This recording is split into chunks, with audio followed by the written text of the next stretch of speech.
training times are being removed from Clash of Clans. And this includes troops, spells, siege machines, and even heroes. So in this video, we're going to be breaking down this game-changing quality of life update that is going to be coming out later this month. On top of this, we're going to be detailing other changes that are coming to the game, such as in Legends League, or with magic items, and finally, we're going to be talking about what these changes mean for players as a whole, and how you can take advantage of them the moment they do come out to. So let's go and talk about the changes that will be coming. The first change we have is the removal of training time for any troops, which includes spells, siege machines, and heroes. The rationale for this change was actually discussed in this blog post.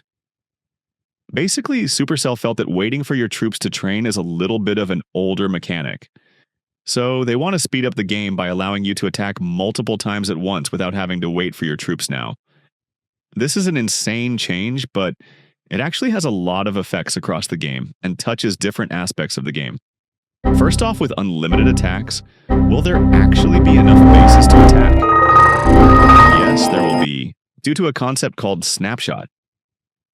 Bases. Snapshot. Bases are essentially a copy of real player.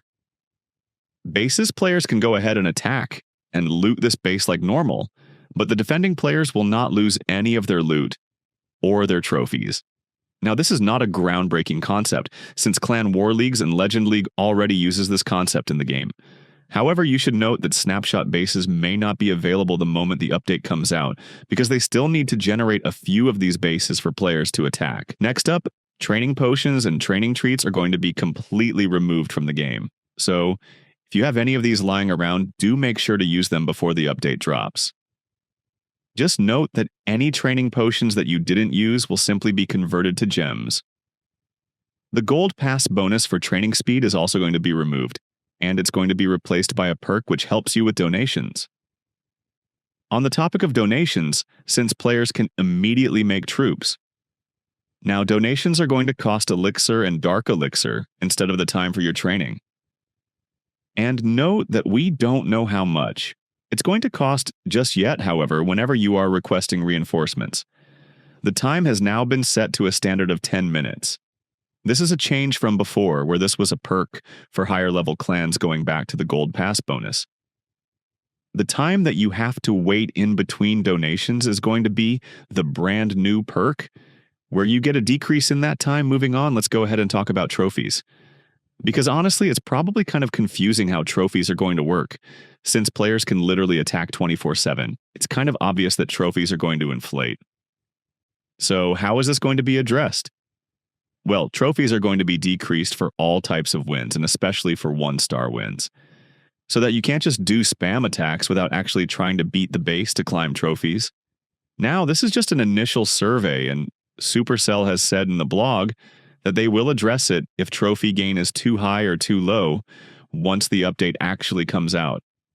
Last but not least, let's go ahead and talk about Legend League and the changes that are happening there. As we all know, Legend League has been capped at about 8 attacks every single day for a very long time, so it is reasonable to ask whether or not that's going to change.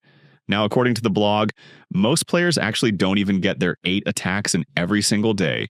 With that being said, the most likely cause of this statistic being true boils down to the training time, and the fact that you have to wait for your army. Now that Legend League players can do all of their attacks in just one sitting, it is reasonable to assume that they're going to get more of their attacks done. However, for the time being, Supercell is not going to change anything with the number of attacks that you do in Legend League, and they have also hinted in the blog post that if they think it is necessary, they will make a change in some future update. So these are all the changes that are coming to the game, and they're great and everything. But what does it actually mean for players, and how can you take advantage of this update? First of all, it's going to be a lot easier to farm resources for upgrades. I mean, you can actually sit down and play to your heart's desire without having to wait for your troops to train, which is something I think we all wish we had when we were younger. I think this is a very good change. So that's it for today. If you liked the video, please like and subscribe, and see you in my next video.